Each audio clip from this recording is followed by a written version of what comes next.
Hello everyone, in today's video, I'm going to show you how to install and set up Windows on Contabo VPS. First, log into the Contabo control panel, then create a VPS and select Windows Server 2019 or 2022.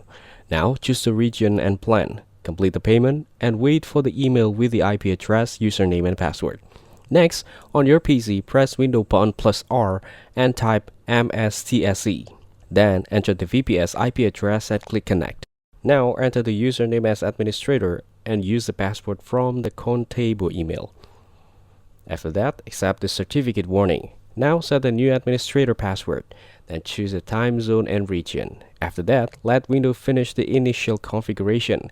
Next, open Settings, go to System, and then open Activation. Now enter your Windows license key. If Windows is not activated, it will still run, but with limits. After that, go to Windows Update and install all updates. Then restart the VPS when required. Now check Device Manager to see if there are any missing drivers.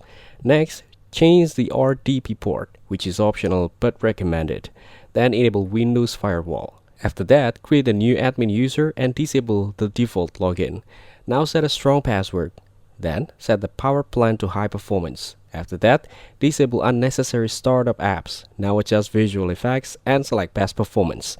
Finally, if you want to use a custom Windows ISO, go to Control Panel and open VPS Management. Then, mount the ISO. After that, upload or select a Windows ISO and reinstall the OS using VNC or Console Access. That's it. Thanks for watching. Don't forget to like and subscribe for more videos.